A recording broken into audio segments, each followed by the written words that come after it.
Bismillahirrahmanirrahim. Assalamualaikum warahmatullahi wabarakatuh. Alhamdulillah wa syukurillah wa la quwata illa billah, amma ba'd.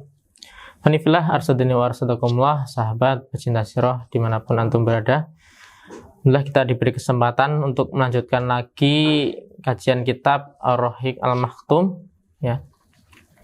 Akhirnya kita sampailah di pembahasan imarah di Hijaz. Di sebelum kita menjak ke sirahnya Nabi Muhammad, ya, kurang afdol sebelum kita mengetahui seluk-beluknya, ya. Seluk-beluknya kalau di sini dari Ibrahim sampai nanti ke Nabi Muhammad SAW. Ya, nanti kalau pengen dari Adam, ya, mungkin nanti kita beda buku-buku lagi, ya. Fanifillah arsadani wa arsadakumullah. Jadi sekali lagi jangan bosan-bosan untuk membongkar hasanah Islam yang sungguh luar biasa, karena dengan kita belajar sirah, ya, hati kita itu ada kecintaan, ya, hati kita itu ada tambatan, oh ternyata agama saya Islam ini kebesarannya luar biasa. Ketika apa? Ketika orang-orangnya, ya, menjadikan tauhid, menjadikan Al-Quran dan Sunnah, ya, sebagai barometer tertinggi, ya. Dia pegang erat-erat, insya Allah Allah akan menaikkan derajatnya. Fanifillah arsadani wa arsadakumullah. Untuk tema kali ini sampailah kita di pembahasan imarah di Hijaz. Hijaz ini mana Ustadz? Di Hijaz, ya, Jazirah Arab itu, ya. Kalau yang kemarin kita sudah ke raja-raja Yaman, ya, ada raja Hira, habis itu raja-raja Syam. Nah, kita ke imarah di Hijaz ini. Ini nanti banyak kita singkat karena untuk satu materi ini pembahasannya cukup panjang. Fanifillah arsadani wa arsadakumullah. Saya bacakan dulu, nanti jika ada yang kurang jelas nanti saya jelaskan, ya, jika mungkin kemungkinan kalau butuh untuk keterangan lebih lanjut. Imarah di Hijaz. Nabi Ismail alaihi salam menjadikan pemimpin Makkah dan menangani Ka'bah selama hidupnya. Beliau meninggal pada usia 137 tahun. Jadi Nabi dahulu itu usianya cukup panjang-panjang. Dua putra beliau menggantikan kedudukannya, yaitu Nabat dan di Zulqaidar. Ada yang berpendapat sebaliknya. Ada yang mendapat Qaidar baru Nabat, atau Nabat Qaidar, ya. Setelah itu Mudad bin Amr al-Jurhumi. Maka kepemimpinan Makkah beralih ke tangan orang-orang Jurhum dan terus berada di tangan mereka, ya. Anak-anak Ismail merupakan titik pusat kemuliaan, sebab ayahnya lah yang bangun Ka'bah dan mereka tidak mempunyai kewenangan hukum sama sekali. Jadi Makkah Al-Mukarramah ini ada histori yang sangat luar biasa sekali, ya. Perebutan, ya. Dulunya Ismail, ya, habis itu ke Jurhum, nanti Jurhum diperebutkan namanya Khuza'ah, dan akhirnya setelah Khuza'ah nanti ke pangkuan, ya, Quraisy. Kisahnya cukup panjang, ya. Seiring dengan berjalannya waktu, lama-kelamaan anak keturunan Ismail semakin tenggelam, ya. Hingga keberadaan Jurhum semakin bertambah lemah dengan kemunculan Bukhtanasor. Bukhtanasor ini raja yang luar biasa, ya. Jadi dia kekuasaan itu luar biasa. Jadi ada 4 raja, ya, yang terbesar sepanjang abad, nggak ada yang melebihi kekuasaan ini. Yang 2 Muslim, yang 2 kafir. Yang pertama adalah kalau yang beriman adalah Sulaiman dan Zulkarnain. Yang kedua kafir yaitu Namrud bin Kan'an. Yang kedua yaitu ini Bukhtanasor atau Nebukadnezar. Seperti itu, teman-teman. Seiring dengan berjalannya waktu tadi, kemunculan Bukhtanasor tadi, bintang Bani Adnan, berarti ini keturunan Ismail, dalam bidang politik mulai redup di langit Makkah sejak saat itu, ya. Buktinya saat Bukhtanasor berperang melawan Bani Arab di Zatu Irq, pasukan bangsa Arab saat itu tidak berasal dari Bani Jurhum. Jadi di luar Bani Jurhum, ya, mungkin Qahtan dan lain sebagainya. Bani Adnan berpencar ya ke Yaman pada saat perang Bukhtanasor yang kedua tahun 587 sebelum Masehi. Lalu pergi bersama Ma'ad ke Syam. Setelah tekanan Bukhtanasor mulai mengendor ya, maka Ma'ad kembali ke Makkah.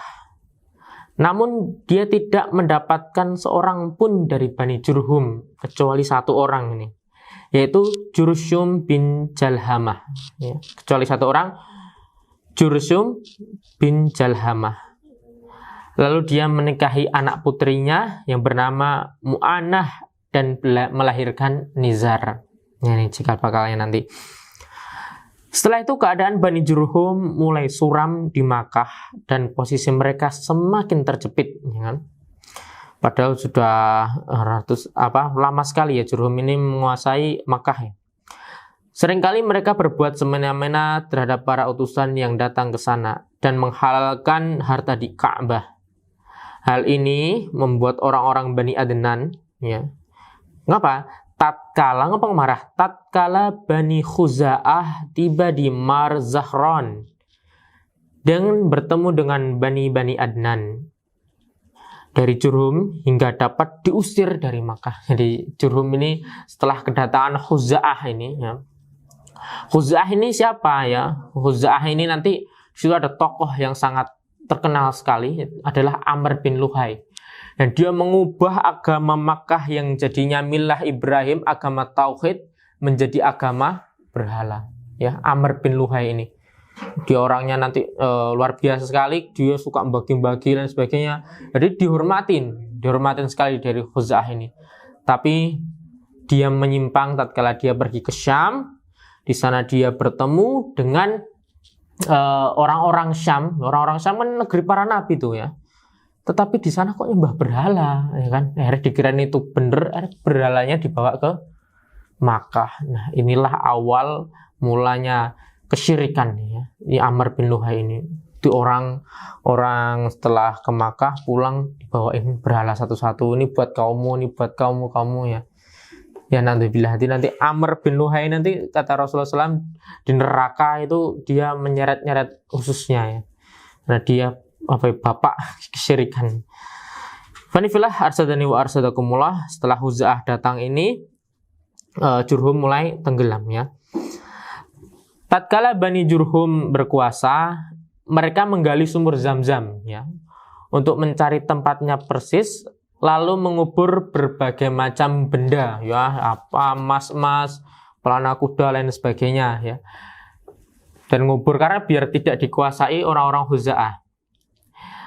Ibnu Ishaq berkata, ada seorang namanya Amir bin Al-Haris bin Mudad Al-Jurhumi keluar sambil membawa takbir Ka'bah dan Hajar Aswad, lalu menguburkannya di sumur Zam-Zam. Kemudian bersama orang-orang Jurhum ini ya, dia harus meninggalkan tanah kelahirannya. Dia pindah ke Yaman, bukan tanah kelahiran. Dia juga orang mendatang juga ya, orang Jurhum tadi. Dulu waktu sudah saya bahas yang dulu ketika Ismail dan Siti Hajar di situ sendirian ya. Qadarullah, ini merupakan rencana Allah yang luar biasa, kok kebetulan orang Jurhum lewat. Ada air, nah dia situ numpang karena udah dikasih air sumber kehidupan ya. Di situ dia mulai membuat perkemahan, sampailah terjadinya tatanan bangsa Arab sampai sekarang ya. Di syairnya dia berkata, saking sedihnya tadi meninggalkan kota Makkah, seakan tiada teman bagi si pemalas saat ke Sofa, itu bukitnya Sofa Marwah. Tidak juga orang yang diajak mengobrol di Makkah, temannya wisra ke ono karena berindah. Kitalah penduduknya dan senantiasa berada di sana, menyertai taburan debu dan malam-malam yang berubah. Jadi ini sedih sekali ya, jadi harus meninggalkan kampung halaman yang sudah lama ditempati. Hanifillah, arsadani wa arsadakumullah. Zaman Ismail alaihi salam ini diperkirakan pada 20 abad sebelum Masehi. Jadi ada Masehi dan sebelum Masehi. Sementara keberadaan Jurhum di Makkah kira-kira selama 21 abad. 1 abad 100 tahun. Mereka berkuasa selama 20 abad, ya. Habis itu kan Khuza'ah ini berkuasa ya. Khuza'ah menangani urusan kota Makkah bersama-sama Bani Bakr. Hanya saja kabilah Mudhar juga mempunyai 3 bidang penanganan ya. Di samping Khuza'ah, Bakr, juga kabilah Mudhar. Mereka berbagi tugas. Di sini orang-orang Quraisy atau orang-orang Adnan tidak mendapatkan job. Untuk apa? Job untuk melayani orang-orang haji. Jadi Mekah itu diperebutkan tuh bukan apa ya, merusak apa, tetapi berlomba-lomba bagaimana pengen menguasai Makkah ini dengan memberikan minum, menjadi kunci Ka'bah, pengawas Ka'bah. Ini merupakan apa ya, syiar Islam, dan orang yang mendapatkan job itu kebanggaan yang luar biasa. Di antara itu Amr bin Luhai ini orang dermawan sekali ya. Sampai-sampai orang kalau udah dermawan bisa apa namanya itu berpengaruh lah, kalau kita tuh influencer seperti itu. Satu ya, tadi dari kabilah Mudhar ini menjaga keamanan manusia di Arafah hingga Muzdalifah, ya kan? Memberi kepada mereka saat meninggalkan Mina ya. Jadi memberikan apa ya, keamanan lah ya. Yang boleh dilakukan setelah Bani Ghaus bin Murrah dari suku Ilyas bin Mudhar yang disebut dengan Saufah.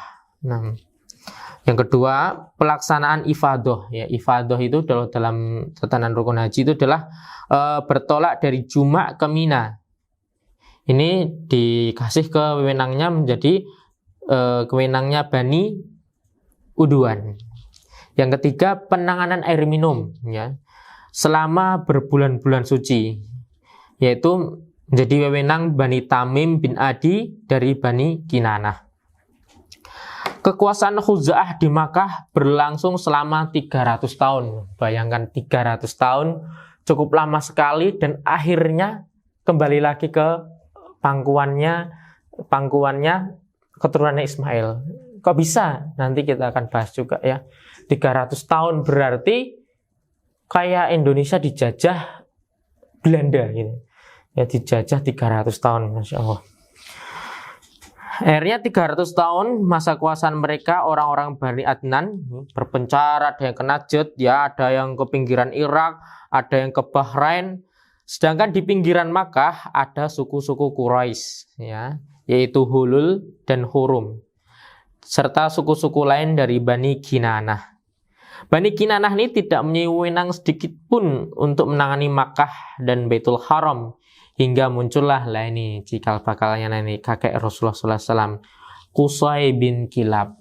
Nah, Qusay bin Kilab ini sejarahnya sangat menarik sekali. Tentang Qusay ini dikisahkan bahwasannya bapaknya meninggal saat dia masih kecil, seperti Rasulullah ya, meninggal saat kecil. Lalu umiknya, ibunya ini menikah lagi. Menikah dengan siapa? Menikah dengan laki-laki dari Bani Uzrah, yaitu Rabi'ah bin Haram. Dan kemudian dia membawanya ke perbatasan Syam. Jadi Qusay ini lama ya, di Syam lama ya. Setelah Qusay menginjak remaja, dia kembali ke Makkah ya, karena akan diceritakanlah dulu kebesarannya, kebesaran sukunya itu seperti ini. Dia kembali lagi ke Makkah. Saat itu gubernur di Makkah itu orang-orang Khuza'ah ya. Itu yang bernama gubernurnya bernama Hulail bin Hubsyah dari Bani Khuza'ah. Ini Masya Allah ya. Jadi kalau Bani Khuza'ah, dia tuh ya sering berinteraksi sama sama orang-orang Quraisy ya. Tetapi kalau soal pernikahan, no ya, nggak boleh nikah selain sama orang Bani. Tapi kok Qusay ini berani-beraninya dia menikah dengan anak gubernurnya ya. Ternyata apa ya? Namanya Hulail ini sangat Qusay ini menarik hati Hulail. Jadi Qusay itu kalau berceramah atau bersyair itu indah sekali ya. Buat orang terkesima. Dia menceritakan kebesaran Nabi Ismail ya kan. Begini. Ini menarik hati Hulail ini, sampai dia ingin menjodohkan anaknya ya. Ada juga akhirnya dia setelah dapat kode itu, ya, dia beranikan diri melamar anaknya Hulail tadi, gubernur Makkah tadi. Ya. Akhirnya Qusay melamar Hulail, ya, putrinya Hulail, ya, bernama Hubba, dan ternyata lamaran itu diterima dengan sukacita. Maka dia dikawinkanlah dia putri Hulail ini. Ya, setelah Hulail meninggal, Hulail gubernurnya dia meninggal dunia, terjadilah peperangan antara Khuza'ah dan Quraisy. Dan akhirnya membawa Qusay menjadi pimpinan Makkah dan menangani urusan Baitul Haram. Ceritanya ini kan singkat sekali kok di sini. Jadi setelah Hulail ini meninggal, ya, dia berwasiat bahwasannya nanti yang lanjutinnya siapa, ya kan? Yang lanjutnya dia diberikanlah apa namanya itu kepada putrinya tadi. Tapi ini putrinya. Tapi di sini Qusay mulai mempromosikan diri bahwa sayalah yang lebih berhak dalam pengawasan Makkah, ya kan? Akhirnya apa? Orang-orang Uzah nggak terima, ya. Mereka perang lagi, ya, terjadi peperangan. Mengapa kok Qusay ibaratnya pede sekali, berani-beraninya dia itu apa namanya ingin menjadi pengawas Ka'bah, ya? Ini alasannya, setelah Qusay punya anak yang banyak, ya, hartanya melimpah, ya kan? Kalau hartanya melimpah naik banyak ini bisa membuat kabilah sendiri, ya. Bersamaan itu Hulail pun meninggal dunia. Maka dia merasa bahwa dialah yang berhak berkuasa di Makkah. Dia menangani urusan Ka'bah daripada Khuza'ah, ya, dan Bani Bakar. Sementara itu Quraisy adalah pelopor keturunan Nabi Ismail. Maka dia melobi itu beberapa pemuka Quraisy dari Bani Kinanah agar bisa Pak mengusir orang-orang Khuza'ah dari Makkah. Ini nih. Jadi saya ini lebih berhak karena saya ini keturunan dari Ismail daripada Khuza'ah, cuma menguasai aja, tidak mempunyai prestasi sama sekali. Ya, seperti itu dia pengen. Ya. Terus kedua, ya, alasannya adalah menurut pengakuan Bani Khuza'ah ini, Hulail telah berwasiat kepada Qusay agar menangani urusan Ka'bah dan Makkah. Ya. Jadi Hulail berwasiat kepada Qusay, ya kan? Sebenarnya Hulail telah menunjuk putrinya, ya, putrinya tadi siapa? Hubba, sebagai orang yang berwenang untuk penanganan Ka'bah. Tapi dia kan perempuan, ya kan, perempuan. Nah, maka tampillah siapa nih? Abu Ghibshan al-Khuzail tampil sebagai orang yang mewakili Hubba, ya, anaknya Hulail tadi. Maka dia pun menjaga Ka'bah. Setelah Hulail meninggal, Qusay membeli kewenangan dan mengurusi dan menjaga Ka'bah dari Abu Ghibshan. Ini ada cerita unik sekali mengapa Qusay ini bisa membeli, ya kan? Di situ dikatakan Darun Nadwah, ya. Kuncinya Ka'bah ini bisa dibeli sama Qusay ini. Ceritanya Abu Ghibshan ini gemar sekali mabok, ya, minum arak gitu, ya. Ketika mabuknya sudah nggak terkendali lagi, ya, pusing dan sebagainya, ya kan, udah akhirnya dia ngobrol lah, Qusay ngobrol, Abu Ghibshan, bagaimana kalau Darun Nadwah, ya, beserta kunci-kunci ini saya beli gitu kan, ya. Nah, kalau tak beli itu berapa harganya gitu, karena dia masih mabok, ya kan, dia cuma ngomong gantilah dengan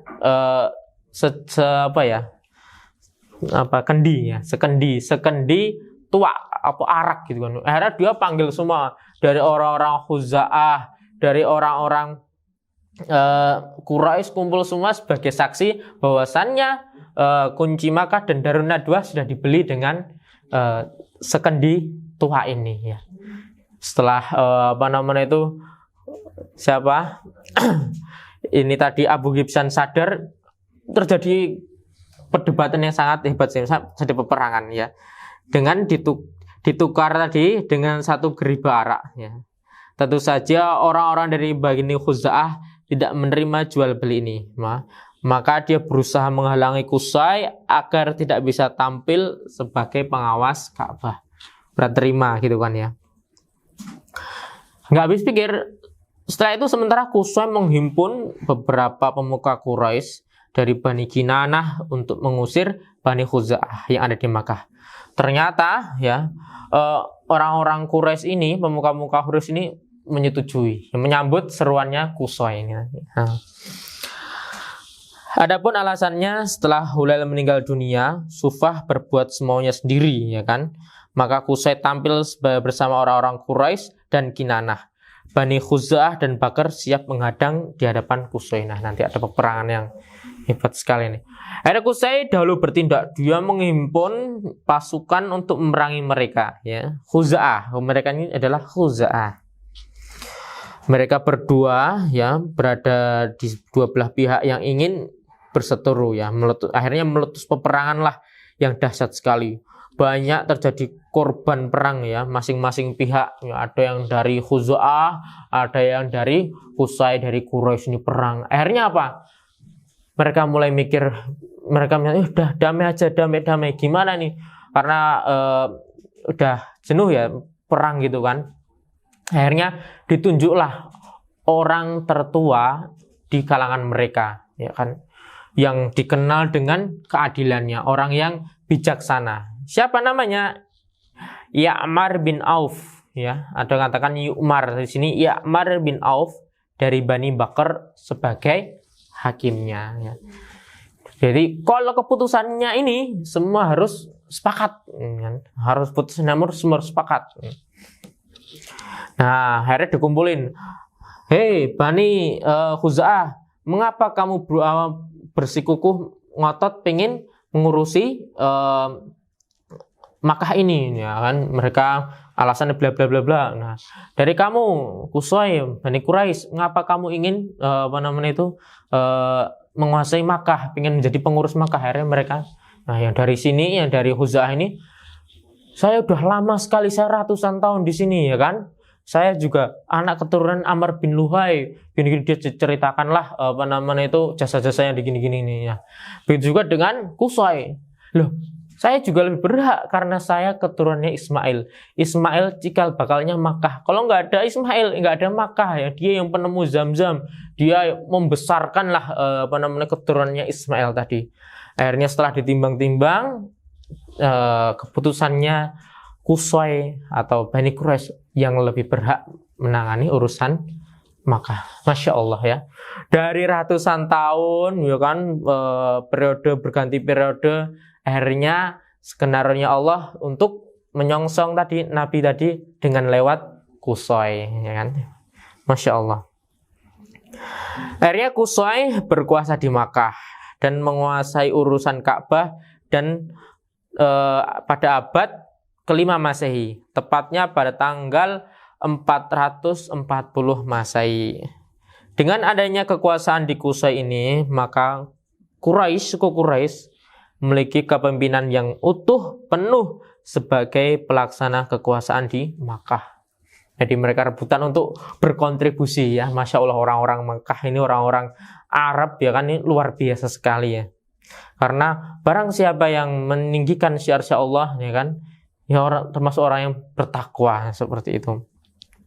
Di samping itu dia juga menjadi pemimpin agama Baitul Haram dan menjadi tujuan kedatangannya semua bangsa Arab dari segala penjuru, ya kan. Fanifillah arsadani wa arsadakumullah. Di antara peninggalannya Qusay ini, yaitu dia membangun Darun Nadwah, ya. Darun Nadwah itu tempatnya adalah sebelah utara masjid atau Ka'bah. Pintunya langsung berhubungan langsung ke masjid. Darun Nadwah ini tujuannya untuk berkumpul orang-orang Quraisy untuk membahas atau itu namanya, ya, kalau ada masalah, ya kan, nanti diselesaikannya di Darun Nadwah, ya kan. Kalau di sini di tempat parlemen, ya, apa, ya kan, seperti itulah tempat untuk berkumpul DPR atau yang. Nah, Qusay ini, ya kan, Qusay ini mempunyai beberapa wewenang di dalam kekuasaannya. Yang satu, dia pemimpin Darun Nadwah. Tempat ini menjadi tempat untuk para pemimpin Quraisy mengadakan musyawarah, memecahkan masalah-masalah genting, masalah penting, atau untuk menikahkan putrinya, ya kan. Untuk kalau di sini, ya, kayak gedung gitu kan, ya, gedung serbaguna gitu, karena luas banget, ya, Darun Nadwah itu. Yang kedua, ya, dia juga pemegang panji. Tak seorang pun yang berhak memegang panji atau bendera perang kecuali di tangannya. Jadi kalau ada perang, kabilah yang memegang panji itu menjadi kebanggaan sekali ya, kebanggaan orang mana perkabilah punya tugas karena menang kalahnya tergantung panjinya ini. Ini nggak mungkin panji ini diserahkan kepada suku yang tidak ada prestasinya seperti itu. Dia juga berwenang dalam hijabah. Hijabah apa di sini? Berwenang menjaga pintu Ka'bah. Tak seorang pun ya yang boleh membuka pintu Ka'bah kecuali dia. Dengan begitu tidak pula yang berhak untuk mengawasi dan menjaganya kecuali Qusay tadi. Yang keempat adalah memberi minum orang-orang yang menunaikan haji. Dia bertanggung jawab mengisi tempat-tempat air bagi orang-orang yang menunaikan haji. Dan ditambah dengan sedikit korma, anggur kering, sehingga semua orang yang datang ke Makkah bisa minum dengan sepuasnya. Ustaz, kan ini sumurnya ditimbun ya sama Bani Jurhum tadi, belum ditemukan, nanti pada masanya Abdul Muthalib ya nanti akan diketemukan ya. Ini gimana bisa orang seluruh penjuru Makkah ya, di luar Makkah, di luar Arab pada datang ke situ semua, airnya apa? Dia mendatangkan air dari daerah-daerah di sekitarnya ya, ditimbun di situ. Nah itu Qusay ini berarti sangat kaya sekali, luar biasa. Makanya orang kaya memiliki kelebihan di antara kaum yang lain. Makanya kaya sekaligus soleh, ini sungguh luar biasa. Yang kelima, wewenangnya jamuan bagi orang-orang yang menunaikan haji. Maksudnya dia menyediakan jamuan yang disediakan untuk menunaikan haji, ya kan? Dia dapat dari mana? Ya, Qusay meminta pajak orang-orang Quraisy, ya, termasuk orang-orang yang kaya-kaya itu lah, di pajak kamu, di sini itu adalah pajak atau sedekah lah, diambil sedekahnya. Untuk apa? Untuk itu dikumpulkan untuk orang-orang yang berhaji di situ ya. Karena perbekalan mereka ke tanah Mekah ini ya, tanah Mekah ini luar biasa, mungkin dia nggak bisa beli makan, itu ke situ makan gratis ya kan. Fanifillah arsadani wa arsadakumullah. Semua itu menjadi wewenang di tangan Qusay. Nah, sebenarnya Abdul Manaf ya anak yang kedua ya. Jadi Qusay ini punya anak yang menonjol ya. Di antaranya menonjol adalah Abdul Manaf. Nanti cikal bakalnya kakek Rasulullah Shallallahu Alaihi Wasallam. Lebih terpandang dan dihormati, berbeda dengan kakaknya Abdudar yang kurang disukai. Jadi punya anak dua, di antaranya adalah Abdul Manaf sama Abdudar. Sebenarnya banyak, cuma ini yang sentral ini. Kalau Abdul Manaf ketika Qusay hidup ini, anak Abdul Manaf sering itu diikutkan lah dia. Karismatiknya itu seperti bapaknya Qusay ini. Sedangkan Abdudar ini enggak, kan? Bahkan cenderung kurang disukai oleh orang-orang Quraisy. Nah, maka Qusay pernah berkata kepadanya, aku akan mempertemukan dirimu dengan semua kaum jika memang menganggap lebih terhormat. Namun akhirnya Qusay menyerahkan kekuasaan kepada Abdudar demi kemaslahatan Quraisy. Jadi Abdudar ini kalau digai kepemimpinan lah, digai jabatan lah gitu kan, biar namanya terangkat ya, seperti itu. Dia diberikan wewenang untuk mengurus Darun Nadwa, hijabah, panji, penyedia air dan makanan ya. Qusay tidak menentang dan menyanggah apapun yang dilakukan anaknya ya, Abdudar tadi. Kewenangan yang berjalan semasa hidup Qusay dan semeninggalnya ini dianggap layak agama yang harus diikuti. Nah, setelah Qusay meninggal dunia, kewenangan itu terus dijalankan anak-anaknya, ya kan, anak-anaknya Abdudar tadi. Tidak ada perselisihan di antara mereka. Tetapi ya, setelah Abdudar ya, setelah Abdul Manaf meninggal dunia, kerabatnya dari keturunan pamannya mulai mengusik kedudukannya itu. Karena masalah ini, Quraisy terbagi menjadi dua kelompok ya. Hampir saja mereka saling berperang antara kubu Abdul Manaf dan kubunya Abdudar ya. Akhirnya ditetapkan ya, daripada ribut-ribut ya kan, akhirnya apa, dibagi. Yang ini mana untuk keturunannya Abdul Manaf, mana keturunannya Abdudar ya. Akhirnya kewenangan mengurus air minum dan makanan diserahkan kepada keturunan Abdul Manaf. Urusan minum, makan, mana di situ nanti ada Hashim. Hashim itu diantaranya namanya adalah orang yang suka memberi minum nanti. Sedangkan urusan Darun Nadwa, panji dan hijabah diserahkan kepada keturunan Abdudar. Keturunan Abdu Manaf menetapkan untuk membuat undian. Siapakah yang berhak untuk mendapatkan kedudukan ini, ya, kedudukan beri minum, memberi makan, ya. Akhirnya undian ini jatuh kepada Hashim bin Abdu Manaf. Dialah yang berwenang menangani penyediaan air minum, makanan sepanjang hidupnya. Setelah Hashim bin Abdu Manaf meninggal dunia, kedudukan ini dilanjutkan saudaranya, ya, saudaranya Hashim tadi, Al-Muthalib. Jangan sampai salah, ya. Al-Muthalib ini sebelum Rasulullah SAW lahir. Nanti setelah Rasul lahir ada namanya Abu Thalib. Abu Thalib adalah pamannya. Al-Muthalib bin Hashim bin Abdi Manaf, kakek Rasulullah SAW. Setelah itu dilanjutkan anak-anaknya hingga datanglah Islam. Kewenangan ini ada di tangan Al-Abbas bin Abdul Muthalib, ya kan? Jadi teman-teman, jadi dibagi ya untuk Abdudar ini sebagai pemegang kuncinya. Nah, saat itu pas Fathu Mekah ini, Fathu Mekah ada kejadian itu ketika dia pengen Rasulullah SAW pengen masuk Makkah, ya pengen masuk Ka'bah tadi, ya. Akhirnya kuncinya nih masih dibawa nih keturunan Abdudar, ya kan? Nah, akhirnya itu suruh ngasihkan, nggak mau. Akhirnya Umar datang takutan ini kan, akhirnya kuncinya ini dikasihkan Rasulullah masuk, dihancurkanlah ya berhala-berhala tadi, ada 300-an berhala, ya kan, per pojok-pojok ada berhala semua, akhirnya dikeluarkan semuanya. Habis itu Umar siapa ya, Al-Abbas kayaknya, Al-Abbas ini pengen ngambil kuncinya buat saya, sama Rasulullah tidak boleh. Jadi pemegang kunci, ya, ini menurut orang-orang terdahulu ini dari keturunan Abdudar sampai hari kiamat. Jadi sampai sekarang berarti yang megang kunci Ka'bah adalah keturunan Abdudar. Masya Allah, ya. Setelah itu Quraisy mempunyai 3 kedudukan lain yang dibagi di antara mereka. Dan begitu mereka membentuk satu pemerintahan kecil, ya. Atau tepatnya pemerintahan kecil yang demokratis. Ada pembatasan masa jabatan, ya, masa jabatannya mungkin 5 tahun, 10 tahun, ya kan. Bentuk-bentuk pemerintahan ini menyerupai sistem pemerintahan pada zaman sekarang, ya. Dikenal dengan parlemen gitu kan, ya.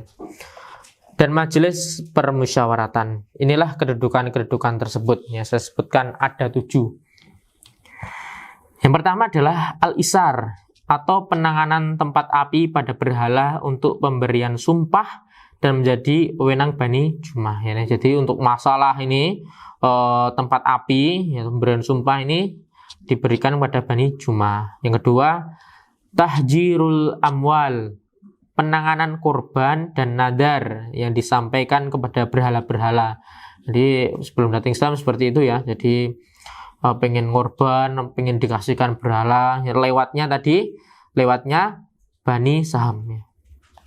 Atau Bani Saham ini mendapatkan job juga untuk menyelesaikan permusuhan antara kabilah satu untuk kabilah lain demi persahabatan. Yang ketiga adalah permusyawaratan, ya kan. Jadi ini wewenangnya Bani Asad, ya, tentang musyawarah, tentang mengambil keputusan penting itu wewenangnya Bani Asad. Yang keempat adalah al-ashnaq, pengaturan tebusan denda menjadi wewenang Bani Taim, ya. Denda ini macam-macam, ya. Denda dia melanggar perjanjian atau denda kafarah atau lain sebagainya. Ini denda untuk Bani Taim, ya. Yang kelima, hukuman atau pembawa panji kaum. Ini wewenangnya Bani Umayyah, ya. Bani Umayyah bertugas sebagai membawa panji kabilah itu. Yang keenam adalah al-qubah atau penanganan militer atau pasukan kuda menjadi wewenang Bani Mahzum, ya. Habis itu untuk duta, ya kan, contoh Indonesia punya kedutaan di mana, ya, ini juga ada nanti kedutaan Quraisy di mana. Nah, ini menjadi wewenang Bani Adi, ya, seperti itu, ya. Fanifillah, arsadani wa arsadakumullah, itu tadi cerita singkat, ya, tentang imarah di Hijaz, ya. Luar biasa sekali kan. Jadi dari dari Ismail ya, ada Jurhum diusir ya kan, akhirnya mereka berpencar. Habis itu tampillah ada Khuza'ah, itu ada Amr bin Luhai, akhirnya terus akhirnya mereka sampai 300 tahun. Nah, perangan muncullah namanya Qusay akhirnya jatuh ke pangkuan Quraisy. Nah, nanti ini cikal bakalnya Rasulullah SAW. Jadi Rasulullah itu nasabnya udah terhormat sekali ya. Fanifillah arsadani warahmatullah, itu tadi sejarahnya. Insyaallah nanti untuk besok kita akan lanjutkan kekuasaan di berbagai penjuru Arab ya. Jadi dari selatan, utara, timur ya kan. Nanti kita akan bahas di besok insyaallah yang akan datang. Barakallahu fikum. Jika ada salah atau penyebutan yang kurang terdengar atau terlalu terburu-buru, kami mohon maaf, karena kami masih belajar ya. Masih belajar, moga dengan wasilah ini menambah hasanah keilmuan kita, menambah keimanan kita kepada Allah Ta'ala. Akhiru da'wana alhamdulillahirabbil alamin. Wassalamualaikum warahmatullahi wabarakatuh.